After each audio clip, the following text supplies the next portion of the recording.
Gandhi ఆసుపత్రిలోని excise constable Soumya భౌతిక కాయానికి మంత్రి జూపల్లి కృష్ణారావు నివాళులర్పించారు. గంజాయి ముఠాను పట్టుకునే క్రమంలో గాయపడిన సౌమ్య మృత్యువుతో పోరాడి ప్రాణాలు కోల్పోవడం బాధాకరమని మంత్రి అన్నారు.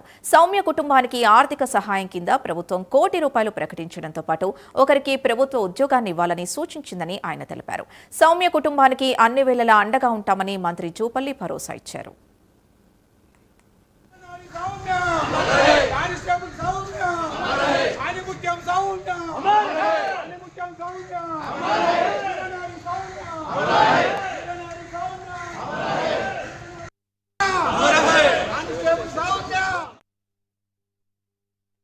కానిస్టేబుల్ సౌమ్య ఈ మధ్యనే కొత్తగా అపాయింట్మెంట్ అయింది. విధి నిర్వహణలో భాగంగా ధైర్యంగా సాహసంగా ఈ డ్రగ్స్ అంటే మాదక ద్రవ్యాలు గంజాయి సరఫరా చేస్తున్న వాళ్ళ సమాచారం వచ్చిన నేపథ్యంలో ఆ వాహనాన్ని చేజ్ చేస్తూ వెంటబడి ఆ వాహనానికి ఎక్సైజ్ స్టాఫ్ సౌమ్యతో పాటుగా కన్సల్ట్ సిఐ ఎస్ఐ ఉన్నటువంటి వాళ్ళు ఆ వాహనానికి అడ్డుపెట్టి వాహనం ఆపిన తర్వాత ఆ దుండగులు ఎవరైతే గంజాయి సరఫరా చేస్తా ఉన్నారో వాళ్ళ వాహనంతో ఈ వాహనాన్ని ఢీకొట్టే కార్యక్రమం చేసి కింద పడ్డ సందర్భంలో మళ్లీ వాహనం వెనక్కి తీసుకెళ్లి మళ్లీ మీద తీసుకొచ్చిన సందర్భంలో ఆమె దేహం విపరీతమైన గాయాలు కావడం కారణంగా అట్లాగే లివరు కిడ్నీ కంప్లీట్ గా ఆర్గాన్స్ అని అవయవ డ్యామేజ్ అయిన కారణంగా నిమ్స్ లో అడ్మిట్ చేసిన తర్వాత డాక్టర్స్ కూడా విష ప్రయత్నం చేసిన తర్వాత కూడా దురదృష్టవశాత్తు ఆమె ప్రాణాలు